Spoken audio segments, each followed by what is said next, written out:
A man sought the ultimate heights of martial arts, but he already knew it was a summit he could never reach, no matter how intensely he tried in a single lifetime. He was nevertheless desperate to achieve this singular goal. And because of this desperate drive, he decided to cling to an ancient legend passed down through the generations. This legend spoke of a golden fruit, a treasure located deep within a sacred sanctuary, one that was fiercely guarded by a divine dragon. This was the legendary fruit said to hold the very power of immortality. After a hard and brutal battle against the beast, the man finally reaches the golden fruit.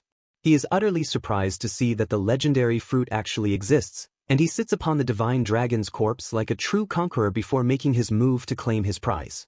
He is absolutely confident that by consuming this fruit, he can finally pursue the ultimate heights of martial arts once more. This man's name was Gilfas Eldragon, and he was once hailed as the world's strongest. Several decades later, Gilfas has grown old and now lies on his deathbed. He is surrounded by his grieving family members, and sitting right beside him is his first son, Gilliam. Gilfas notices the pitiful look on his son's face and urges him not to be sad, calmly stating that his time has simply come. Gilliam is heartbroken, feeling the manor is now lonely as he is about to lose his father just as he lost his mother. As he prepares to pass away, Gilfas thinks back to the so-called fruit of immortality and grimly realizes the legend couldn't be trusted after all. He still takes solace in the profound fact that he was fortunate enough to be blessed with a loving wife and his beloved children. He looks upon his children and states that he, Gilfas, has lived more than long enough and that he has no regrets. Deep down inside himself, however, this is an absolute lie. Gilfas burns with the regret of not having enough time, of wishing he had more time to finally reach the ultimate heights of martial arts. Moments later, he closes his eyes and his life ends, but then, suddenly, he opens them once more. He is immediately shocked and wonders why the wallpaper and his surroundings look so different. He senses that his body feels strangely light, and when he finally looks down, he realizes with a jolt that he has tiny, baby-like hands. The realization dawns on him in an instant. He has become a baby, and he is currently lying inside a baby's cot. He can't believe his own eyes, but he forces himself to calm down, remembering that he was a warrior who reached the 10-star level in his past life. Gilfas concludes that his situation is definitely not normal, and he begins to wonder who could possibly have done such a thing to him.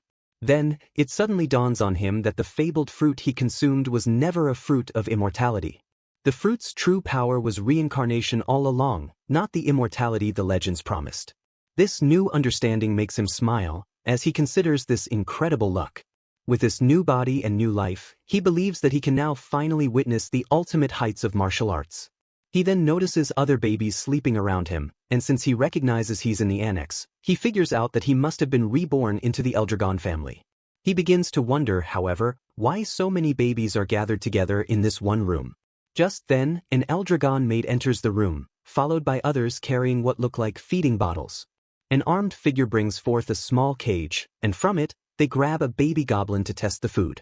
Gilfas is shocked to see a goblin here, and he watches intently, wondering what these maids are planning to do. After they force-feed the goblin a red substance from a bottle, the creature suddenly and violently explodes, spattering blood and gore across Gilfas's own face. He is horrified to witness this, and an instinctual fear crawls through his infant body as he desperately tries to comprehend what is inside that bottle. The maids nonchalantly decide that if they dilute it, it should be safe enough, and they resolve to continue feeding it to the children. Gilfas is soon grabbed by one of the maids, all while he is still trying to process the horrifying explosion he just witnessed. He can see with absolute clarity that the contents of the bottle are not milk, and instead it appears to be overflowing with immense source power. He simply cannot believe his eyes. These maids are actually feeding babies something so obviously dangerous. The maid roughly pushes the bottle into his mouth, and the moment he gets a taste of the powerful contents, Gilfas finally realizes what it is. This is ancient dragon blood. He cannot comprehend how insane these people must be to make infants drink diluted dragon blood. He now fully understands why they mentioned diluting the substance for this purpose. His immediate instinct tells him he needs to spit it out, but he remembers in a panic that he has already swallowed a small amount. He quickly concludes, however, that such a small amount shouldn't be enough to actually kill him. His eyes dart around and he notices the other babies are all instinctively spitting the substance out, so he decides this is the only correct course of action for him to take before he also explodes. Just as he is about to reject it, A thought dawns on him that he might be making a grave mistake by spitting it out.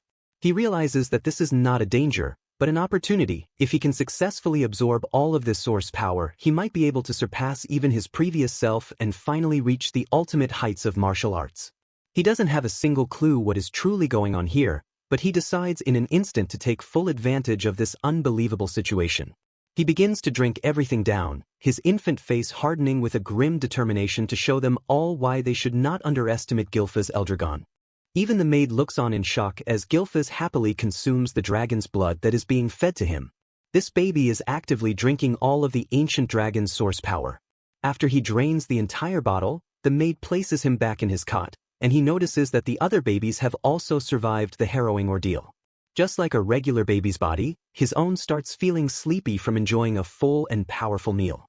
7 years later, Zeke is seen intensely practicing his strength skills. He places a massive boulder on his feet while flawlessly executing one-handed push-ups. He pushes himself past 999 before a final, explosive push sends the heavy stone flying far into the distance. He stares at his own young but powerfully built body, and he admits that he loves this new, wonderful physique. This boy is the former Gilfa's Eldragon, now reborn and named Zeke Eldragon. Zeke attributes all of his incredible strength to the unparalleled quality of the ancient dragon's blood that he consumed as an infant. That blood held an immense amount of source power, and even the other babies who ingested just a small, diluted amount of it gained bodies far stronger than those of ordinary people. Thanks to the divine dragon's true source power that he had already absorbed in his previous life dwelling within him, Zeke was able to take in every single drop of the ancient dragon's unique power. Because of this, Zeke was able to go through a profound transformation that left even himself completely shocked. Despite this, Zeke notices that he is still only a 1-star practitioner, which leaves him deeply disappointed, since by his calculations he is supposed to be at least 4 stars by now. A star is, fundamentally, one's own source power compressed to its absolute limit. One's body is viewed as a universe, and these stars are allowed to float and move within it. It turns out that the difficulty of star generation increases with each one, because the more stars a person possesses, the greater their strength becomes. And Zeke, in his past life as Gilfa's Eldragon, had managed to reach the unprecedented rank of 10 stars, which had made him the only such existence in the entire world. It has now been 7 years since Zeke was reborn as the son of the current head of the Eldragon family, but he lives with the fact that he is an illegitimate child. His mother had already passed away, and his father has never once shown his face. Zeke cannot believe that he has such a piece of trash for a father. He has come to learn that he was reincarnated 1,000 years into the future, a time when the world has become a harsh survival of the fittest environment where the weak die at the hands of the strong.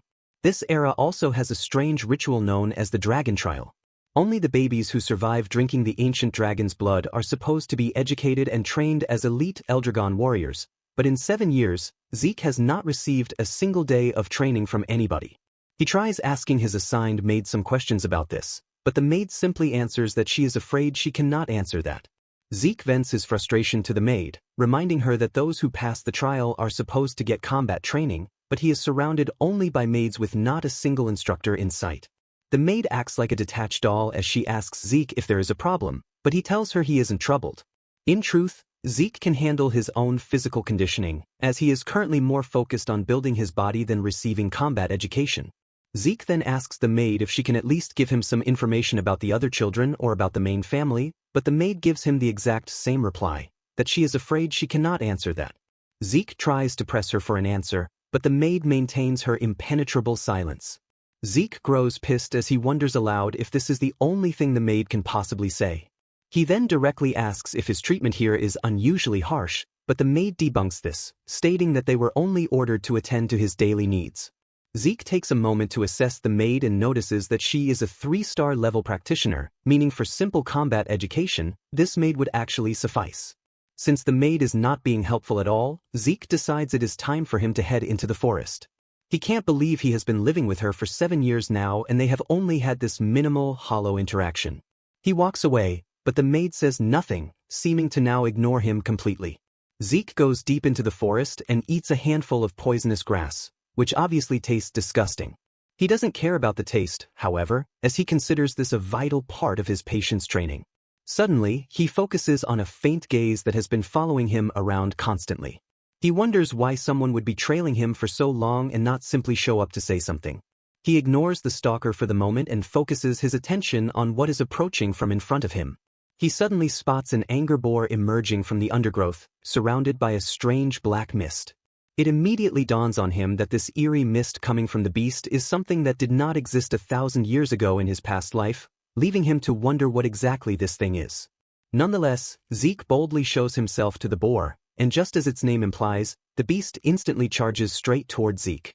A grin spreads across his face as he realizes he has the monster's full attention. Zeke takes a perfect stance to easily and gracefully dodge the furious boar's charge. And once the boar's flank is right in the open, Zeke lands a light punch to its gut. This single tap creates a terrifying impact that smashes the boar's insides and one-shots it instantly. Zeke is impressed that just a light tap from him, a 1-star, was able to take the anger boar out so completely. He then concludes that the quality of his star is what truly matters, not the quantity. He effortlessly lifts the massive boar and throws it onto his shoulder as he heads back home. He talks to himself about how he is already getting tired of being neglected like this, and he thinks of leaving to go on an adventure. He realizes, however, that the sea will be the only place he can go if he truly wants to leave this place behind. Meanwhile, the strange person who was trailing Zeke is left in the trees, completely shocked that Zeke was able to take out an anger boar with just a single punch, all without ever having received an ounce of combat training. In addition to this, he can't believe that Zeke had actually noticed his hidden presence. He immediately concludes that Zeke is not a normal child. Considering his mother died young and his father shows no interest in him, the stalker concludes there is no possible way Zeke could have received a proper education. He knows Zeke is not allowed to escape from the family, however, because he still has the blood of the family head flowing in his veins. Because of this fact, the boy has been kept under constant surveillance. The hidden man realizes that this situation is becoming quite interesting for the future. Zeke returns home and immediately senses that there are visitors at the house. He can feel the significant power radiating from these individuals and wonders what it is that people like that could want from him. He walks silently to the door to eavesdrop, and from what he can sense, there is no hostile or killing intent coming from them. He finally opens the door to see several men in formal uniforms standing inside, and he directly asks them what business they have. His eyes are drawn to the Eldragon emblem on their clothes. This gets him even more curious as he wonders what these men could possibly want. Just then, one of the men steps forward and tells him that they have come to escort him because he must now undergo an examination.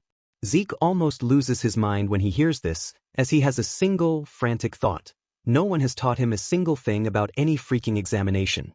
Soon afterward, the messengers escort Zeke to the main Eldragon estate. He never thought he would return to the main family grounds, especially after being gone for what felt like 7 years, though in truth it was 1,000. Zeke is told to change his clothes and is put into a formal uniform by the men who came for him. It turns out he was brought back to the main family not for a life of luxury, but to attend the educational institution known as the Dragon's Nest. This was an academy that the Eldragon family had established during the 1,000 years he was gone, and now, every child born into the family aims to enroll there. Apparently, they all receive education in their respective homes until they turn 7, and today is the day of that entrance examination. Zeke, however, has not been taught a single thing. Despite this, Zeke has no choice but to take the exam, as he learns it is mandatory, which is why they brought him all the way from the frontier where he was staying. Zeke is completely frustrated by this turn of events, and this mounting pressure causes him to bow his head in distress. As the other students walk past him, one of them, a timid-looking boy with blue hair named Ringis, approaches him. Ringis introduces himself as being from Ordscale Village and softly asks Zeke if he is okay, or if he is in some kind of trouble. Zeke turns around to face him and rudely asks the boy what he wants. Ringis appears to be a genuinely shy person as he explains that he was only trying to help because Zeke looked so troubled. Zeke is initially taken aback by Ringis's kind approach. He can sense that this kid is timid, but he also notices a perceptive quality and a considerable amount of power flowing through him. Zeke quickly gets to his feet and apologizes for his rudeness. He then introduces himself as Zeke and tells Ringis that he is just confused about what exactly the family plans to make them do in this test. Ringis replies that the content of the examination does not really change from year to year. Zeke then clears the air, admitting to Ringis that he actually has no idea what the test is even about. Ringis is completely shocked when he realizes the boy standing in front of him has absolutely zero knowledge of what is about to happen. Ringies immediately begins to wonder if Zeke will be alright, since he has no clue what he is about to face. He then decides he has to take the time to explain everything to Zeke. Just as he is about to start, however, a group of bullies appears from behind, loudly calling Ringies a weakling. Even Zeke is surprised to hear someone address Ringies so dismissively. The group of bullies is led by a boy named Retin, who also hails from Ordscale Village.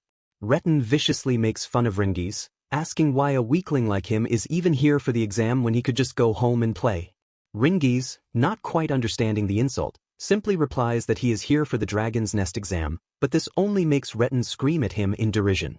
Retin calls Ringies a piece of trash and spits that there is no way someone like him will ever get into the academy. Retin continues to laugh, reminding Ringies that his father is just a pseudo-dragon. Zeke notices that Ringies is now furious. He can see that his small hands have clenched into tight fists. Apparently, the Eldragon family now has a clear hierarchy, one established by an absolute monarch. The rookies are known as novice whelp dragons. The regular soldiers are called child dragons, while the captain-level members are adult dragons. At the very top of this structure sit the executive-level members, known as the elder dragons. At the absolute bottom of this entire system, however, there is a rank reserved for failures, and they are insultingly called pseudo-dragons. These are the people who couldn't enter the Dragon's Nest or those who failed to graduate, and the name essentially means they are immature ones or fakes.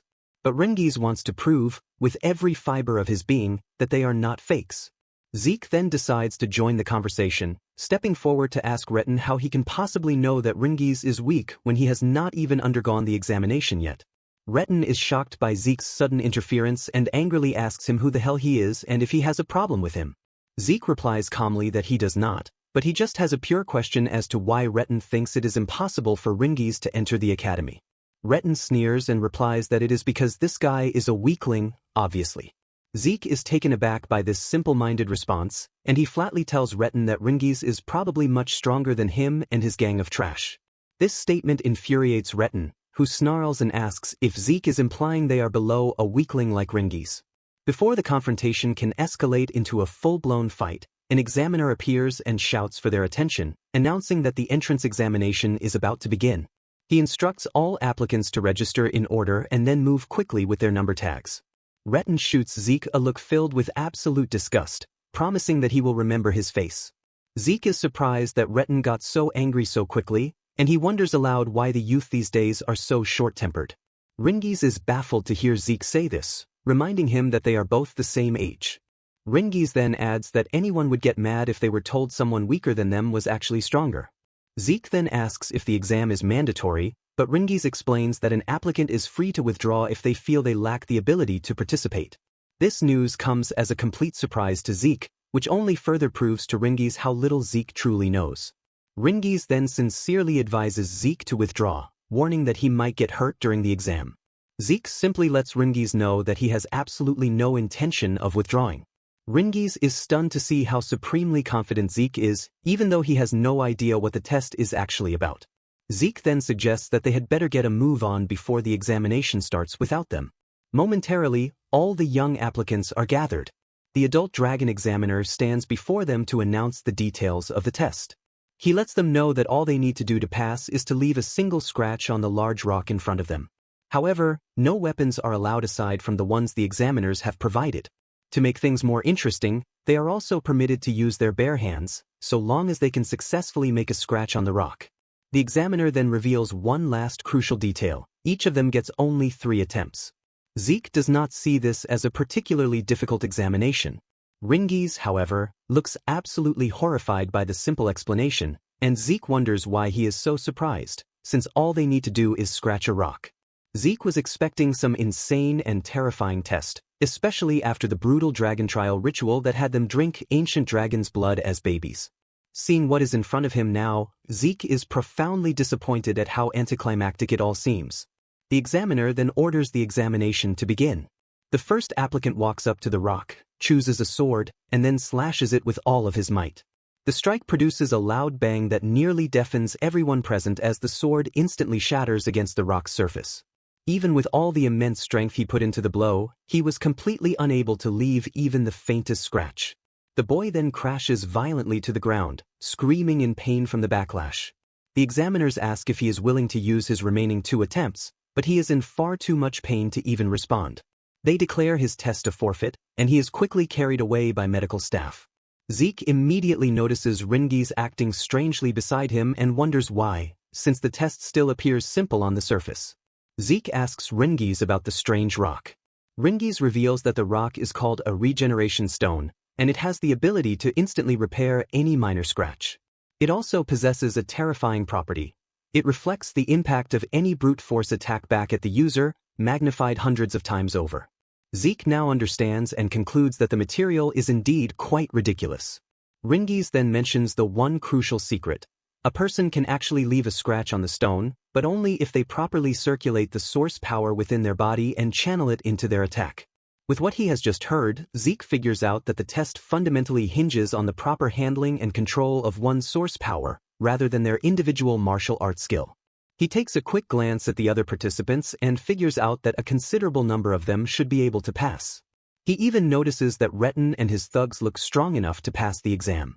From where he sits, he can hear a symphony of screams as the applicants fail one after the other, their arms shattered from futilely trying to scratch the stone. Momentarily, the examiner calls out for number 312, which is Zeke's turn. Ringi's immediately begins to fear for Zeke's safety and quietly urges him to withdraw, but Zeke just assures him that he will be fine. He confidently steps up, and as the examiner sets his sights on him, he feels an immense and unusual pressure emanating from the boy. He gazes upon the rack of provided weapons, considering his next move.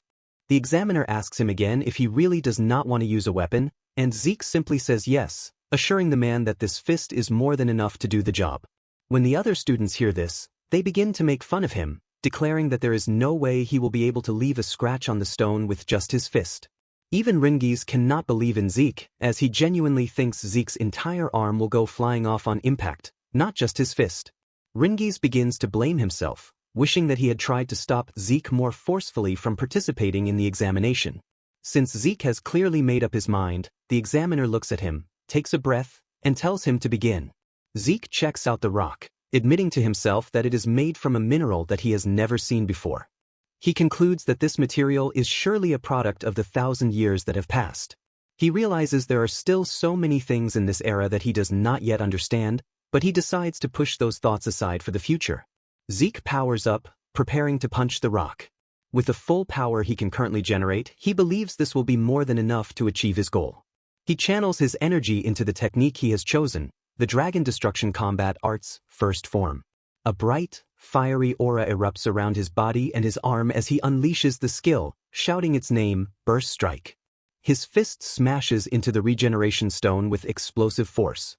The impact completely shatters the top of the stone, creating a loud boom and a massive cloud of dust. Everyone is left stunned, but while most are still shielding their eyes, the examiner's own eyes remain wide open, trying to process what he just saw. Zeke heaves a sigh of relief but immediately notes that the technique was still a bit too advanced for his current, young body. He checks his arm and sees that it is bleeding, his uniform ripped from the force. Instead of praising himself for demolishing the impossible rock, Zeke grimly concludes that he still needs much more training. The other students are left completely speechless, wondering how he could possibly have done that. Retin, on the other hand, is simply furious that Zeke was able to shatter the stone. Ringi's is left with his jaw on the ground, as Zeke was the last person he ever expected to pass this examination.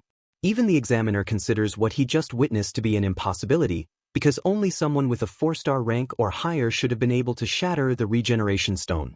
Since he knows Zeke is an illegitimate child, the examiner wonders if he somehow truly inherited the immense power of the head's bloodline. The examiner also feels a sense of familiarity, realizing that he has seen the powerful technique Zeke just used somewhere before. Zeke walks up to the examiner and asks him how he fared in the test.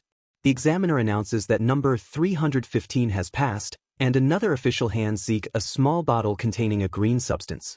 Zeke asks the junior examiner what is inside the bottle, but the man just stares at him with a prickly attitude and tells him to hurry up and clear the area. Zeke just assumes that this strange potion is a reward for passing the exam. He then returns to his newfound friend, and Ringi's immediately praises him for how incredibly amazing that was. Zeke then asks Ringi's about the bottle, and his friend reveals that it is a healing potion. Zeke is initially confused when he hears this, and Ringies adds that it is just a standard kind of healing potion. Zeke checks the contents one more time and can sense that the substance does not seem to be poisonous. He then starts to wonder if this so-called healing potion might actually be a spirit medicine, an elixir. An elixir is a powerful medicine made from extremely rare materials, which are often combined with medicinal herbs that only sprout in secret realms. On top of this, cores filled with high-purity source power from divine and phantom beasts are also added. Drinking a spirit medicine is said to instantly heal not just new injuries but even old scars, all while boosting one's source power. However, refining an elixir is extremely difficult, as its ingredients are incredibly hard to find. This is precisely why they rarely appear in the world. Zeke drinks the entire healing potion, and just as he suspected, his torn and bleeding arm heals up in an instant. He is completely blown away, realizing that the healing potion truly was a spirit medicine. Ringies says he has no idea what a spirit medicine is, but he knows the Eldragon family's healing potions are definitely better than the ones you can buy in stores. Ringies considers this a completely normal thing, while Zeke is absolutely stunned that all of his serious injuries healed instantly. He does notice, however, that there is no surge in his source power, as one would expect from a true elixir. Ringies then tells Zeke again how amazing he was, but Zeke does not believe he has done anything special. He examines the now empty bottle and realizes this potion is a product of the wisdom humanity has accumulated over 1,000 years. Ringies then reminds Zeke that he is incredibly strong, and Zeke simply replies that he aims to be the strongest, so this is not surprising. Retin and his gang of bullies soon step forward to take their test, and as Zeke expected, all of them pass. He is not surprised by this outcome, as he knew from the start that they had the strength to pass. Finally, applicant 414 is called, and it turns out to be Ringies. As he walks nervously toward the test site, Zeke notices his anxiety and urges him to pull himself together, assuring him that he will be just fine. Ringies turns around and comically tells Zeke not to raise the bar so high for him. When Ringies reaches the testing area, he picks up a sword, which makes Zeke wonder what on earth this kid is doing. Ringies takes a deep breath and launches a sword strike at the stone. He fails to leave a scratch, however, and is thrown back by the impact, falling to the ground in the process. The examiner impassively lets him know that he has 2 more attempts remaining. Ringies gets back to his feet to try again, but the result is exactly the same. He falls to the ground again, now in tears, wondering if he is about to fail, just as his bullies had predicted he would. Just as expected, Retin and his lackeys are already laughing at him, sneering that the child of a pseudo-dragon will always be a pseudo-dragon. They mockingly urge him to give up already, while also reminding Zeke that he was the one who said a weakling like Ringies was stronger than them. The examiner then tells Ringies that he has just 1 more try. He asks the boy if he wants to attempt it again, but Ringies just stutters, falling into a state of total darkness and despair. Just then, Zeke's voice cuts through the darkness, asking him what he is doing. Ringies turns around in confusion as Zeke suggests that he should use a spear instead of a sword. Ringies is still confused, so Zeke clarifies that he means exactly what he said. He berates Ringies for using an unsuitable weapon without any kind of plan. Zeke assures him that no matter how many more times he tries, he will never be able to make a scratch on that rock with a sword. Retin and his friends start laughing at Zeke all over again, pointing out that Ringies' father was a swordsman who taught him from a young age, and that he has never even taken spear lessons. At the same time, they are certain that Ringies will still be pathetic, even if he switches weapons. Zeke ignores them and asks the examiner if applicants are allowed to change weapons in the middle of a test. The examiner confirms that there is no problem with doing so. Zeke smiles at Ringies and tells him he is free to go ahead and use a spear. He acts as a true motivator, asking Ringies if he is really going to leave like this, and Ringies tearfully says no. He gets back on his feet, looks at Zeke, and tells him that he will take his suggestion and try using the spear. Apparently, Ringies' father was never allowed to enter the dragon's nest, and because of this, he was always at the receiving end of scorn and mockery. Even with all of this weighing him down, his father never became bitter, and he still made sure to raise his son with care. Because of everything his father had done for him, Ringies is now determined to prove, here and today, that the me his father raised is not a fake.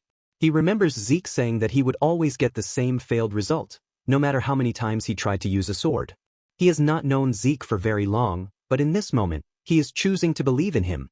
He does not know, however, how he is supposed to use a spear, and Zeke simply tells him to just thrust it straight. Zeke urges him not to think about anything else, and just thrust straight forward. Rengiz knows that it should be impossible for a first-time spear wielder to simply hit the regeneration stone and do any damage, but he also knows he will never be sure if he does not try. Even though he just met Zeke, he is choosing to put his full trust in him. Since Zeke believed in him, he now wants to try believing in himself too. Rengiz takes his stance with the new weapon, and he immediately notices that the source power flowing through his body feels completely different from when he was holding a sword. It is like the power was part of his body from the start. Rengiz lets out a yell and rushes toward the stone, thrusting the spear forward with all of his might, creating a massive shockwave on impact. Retin and his gang of bullies immediately start laughing, smugly saying that there was no difference, even though Rengiz had changed weapons. On a closer look, however, their laughter dies as they realize that Rengiz actually managed to do it. They are all completely shocked when they see the spear has not only scratched the stone, but actually pierced right through it.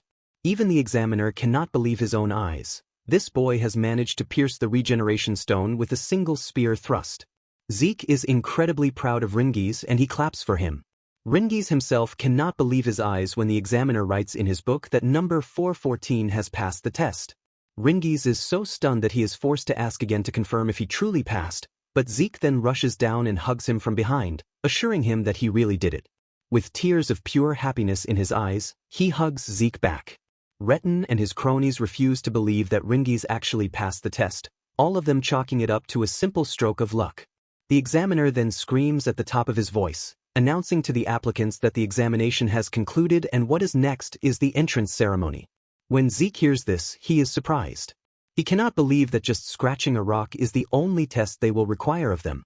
Rengiz then tells Zeke that there might actually be another exam after they officially enter the academy. Zeke asks Rengiz what they are supposed to do now, since they have both passed the test. Rengiz reveals that the leadership of the Eldragon family will soon appear to give the successful participants their congratulatory speeches. Just then, a group of powerful, aura-wielding men appears in the distance, walking toward the students. Among them is a gloomy-looking man who immediately catches Zeke's attention, and he asks Rengiz who that gloomy man is. Rengiz can't believe that Zeke just casually badmouthed the family head. Zeke does not hold back as he then calls the family head a gloomy-looking man with a face that even ice would be warmer than, but before he can say anything further, Rengiz desperately covers his mouth with his hand. Rengiz begs Zeke to please just be quiet. Though it is hard for him, Zeke decides to keep his thoughts to himself for now. Zeke stares at the men who are considered the Eldragon family's strength. He is impressed, as there are a fair number of 6-star levels and even several 7-star levels. The head of the family, however, Balza Eldragon, is an 8-star level practitioner, which truly makes him a significant figure. Back in Zeke's time, there were not even a dozen 8-star levels in the entire world, and he wonders how many there are in this era. Zeke then whispers to Rengiz how he really feels about the man. He lets him know that he does not like Balza at all. He does not even care if that man is supposed to be his father. Just then, Balza steps forward with an overwhelming, oppressive aura to address the new students. He says only a few words to them, simply telling them to strive to become the flesh and blood of Eldragon. These words, however, carry a tremendous, crushing weight, and combined with his immense aura, all of the students except for Zeke begin to tremble in fear. Even Rengiz complains about how hard it is for him to breathe. But Zeke feels nothing from Balza's pressure. All he can feel directed at Balza is a deep and tremendous hatred, even though he does not know why. After he finishes addressing the students, Balza turns around to leave. Another elder then takes the reins, telling the students that Master Balza has high expectations for them all. This person also catches Zeke's attention, and he begins to wonder who this other man is. He feels Balza's departure has lessened the suffocating atmosphere a bit, but all of the other children remain tense from the aftermath of his presence. The examiner then steps forward again to reveal that they will now announce the dormitory assignments. Zeke is shocked to hear this, as he thought they would all be going to the same place. Rengiz decides to explain it all to Zeke, since his friend knows nothing. He tells him that the dragon's nest has 4 halls. The students permitted to enter are assigned to one of the 4 halls, which are the East, West, South, and North halls respectively. Momentarily, Zeke hears his number, 315, called, and he stands up to leave. He tells his new friend to take care of himself, and the two exchange pleasantries before he departs. Zeke has been assigned to the Academy's East Hall, and he is continually surprised to see just how much things have changed in over 1,000 years. He follows the directions on the note in his hand, navigating his way toward his assigned room. He starts to worry that his new roommate will be mad at him for arriving late, which is all because he got lost on the way. He finally makes it to the door, and with great enthusiasm, he opens it to announce his arrival and greet his new roommate. However, all of his excitement immediately dies when he finally sees who his roommate is.